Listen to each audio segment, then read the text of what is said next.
Gosh, I'm getting tired of this shirt. It's a VW bus Yeah, shirt. I got this in New Zealand. Isn't that cool? I love, yeah, it's just kind of a funk. And I've always been a VW fan. The first car, I think we talked about this out at the retreat. My mother bought a 1965 VW Bug, not a bus, like $1,995. Is that amazing to think Yeah, about that? yeah, $2,000 for a whole car. yeah. Now you go in for a repair on a current car, it's $2,000 If you're lucky. if you're lucky. Yeah. So what's on your mind today, Uh, buddy? well, another thought that came out of the retreat. Yeah, A well, lot a of these lot. are going to be retreat thoughts. Yeah. As you find and follow your vision, and as you become more personally expressive, Yeah. there is going to be an effect on your audience. It's generally going to get smaller. Yeah. I have found that the more personal your work is, the smaller your audience, the fewer people who will understand it. And Hmm. in the converse is also true. The more common your work is, the larger your Yeah. audience will be. Yeah. And what a person has to decide is whom do they want to please, the audience or themselves.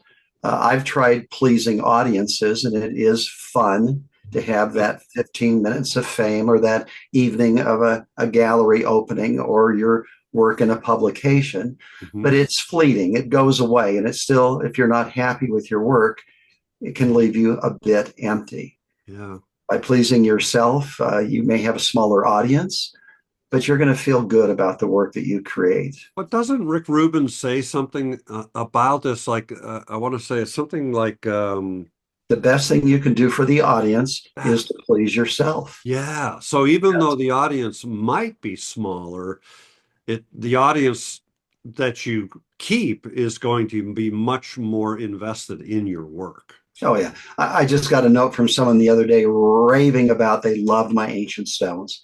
Okay. That one person is worth more than all of the superficial, hey, nice newsletter, love your new images. I Interesting. could tell that person really connected, and that made Yeah. it worthwhile. That's cool. Yeah. Yeah. Yeah, again a worthy thought to consider, and doesn't this fall right back into why do you photograph? Why do you create? I think I want to change it to because you mentioned that in the previous show. Why do you create might be even better.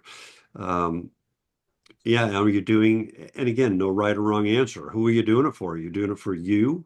For honest work, or are you doing it for the audiences? And if you are doing it for the audiences, I guess the only question we would have for you at that point is to examine that, right? And then just, is that really what you want to do?